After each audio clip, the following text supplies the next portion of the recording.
Hi, I'm Tabitha Lyons, a cosplayer from the UK. In 2012, I discovered the world of cosplay, where it heavily influenced my career as a professional prop maker. One of my favorite things about conventions is walking around and seeing the amazing cosplayers decorate their hall with their fantastic costumes. Today, I'm going to talk to you about becoming a cosplayer. This is my ROG Masters Talk.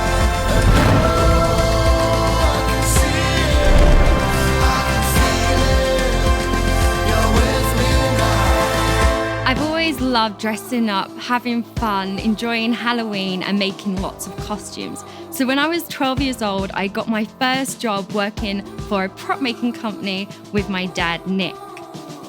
I've always been a massive gamer and I loved the world of Skyrim. The designs were so intricate and so beautiful. I just wanted to bring those to life.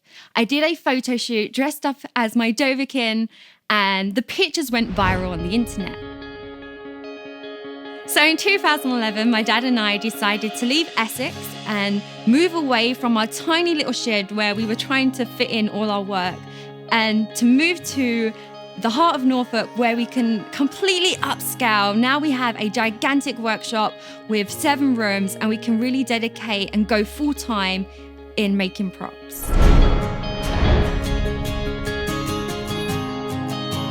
You need to pick a character that you're absolutely in love with, because I can guarantee you that halfway through the making of the costume, you are gonna wanna give up. So you really need to love that character to keep pushing you through and make sure that you get to the end of that costume. Because if you don't love the character, you're gonna just give up. And you don't wanna do that because you wanna look awesome dressed up as your favorite character. So pick a character that you love. So what I really love about this costume is the shape. But even though it's material, we need to keep the shape because that's what really makes this costume stand out. So we need the hood to stay flared. The shoulder pads are really nice. Do your research. Make sure you can get as many images as you can. Make sure you've got the same design because there's lots of fan art out there. So make sure that you're working on one specific piece. And once you've got all your research, have a look to see how it's done, see how other people have done it and how you can adapt it and make it to the way that you want it. So I love to cosplay from Save the World because no one has done this cosplay before, I don't think. So I'm gonna just double check, go onto Google and see if anyone has done it. And yeah, one of the great things about most of the gaming companies out there is they will, if you contact them and ask nicely, they will provide you with some of the assets. Also look at what other cosplayers have done and see what you like from it, see what you could change about it, or just buy a costume that's already made. There's nothing wrong with buying something online. You can always adapt it, or if you want to start from fresh, you can do that too. I might go onto YouTube as well. I've never made shoulder pads that stick up before, so I'm going to see if anyone has done that. We always do. They don't ever think we'd never have that, but we know everything. We don't know everything. We learn every time we do something. And don't forget that if you get stuck, you can always go on social media and join some cosplay communities. They are so willing to share their knowledge and hopefully they can inspire you to learn some new techniques and help you along the way.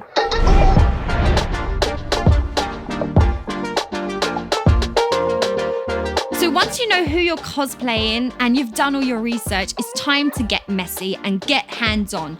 Try and find materials that are just lying around the house. You don't need to use high-end materials to create something beautiful. Sometimes by having a restriction on the materials that you have will make you think outside the box and advance more creatively. Some of the main materials that you'll come across in cosplay is sewing, fabrication, sculpting, and makeup. Yeah, this is a good example of where the design that you're taking it from, the character is a very, very different shape to a human being. So we had to adapt this quite a lot. Are you paying attention, Colleen? Are you paying attention? So if you're looking at making a material costume, you can find fabric all over the place. Not only can you order it online, but you can go into your local charity shop and cut up some old clothes. Foam is a really good material to use because it's lightweight and really durable. Ooh. And completely safe.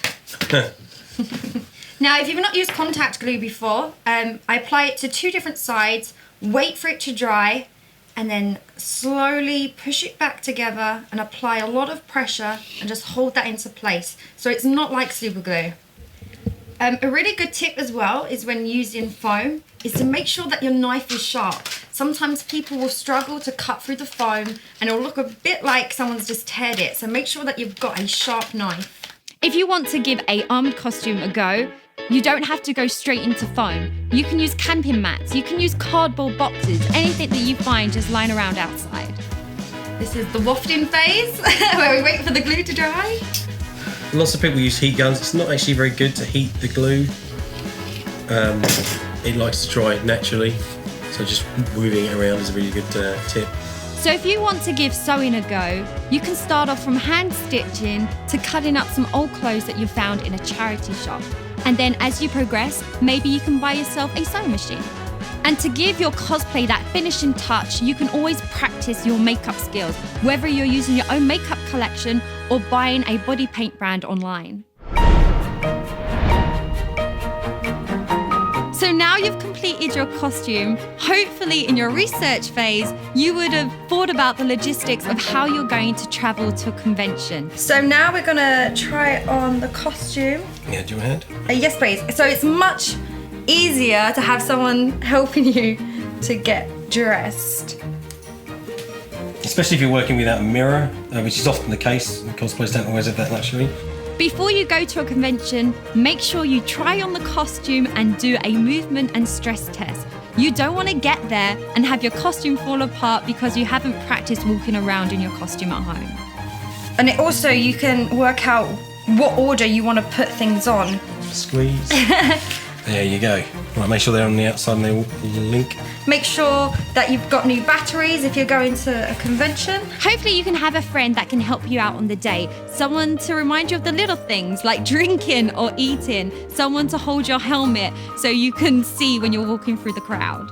And if you want to bring your character to life, don't forget you can have a little fun with it. Pretend that you're actually Wonder Woman. Walk around strong and proud and show off your costume.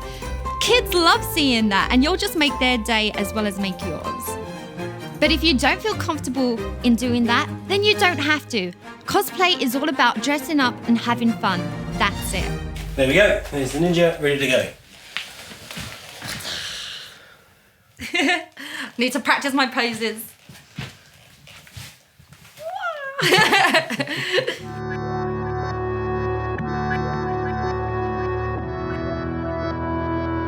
Don't forget that anyone can cosplay. It doesn't matter if you look like the character or you don't. It doesn't matter how old you are. It doesn't matter if you're tall, short, what body shape you have, the color of your skin. Anyone can cosplay.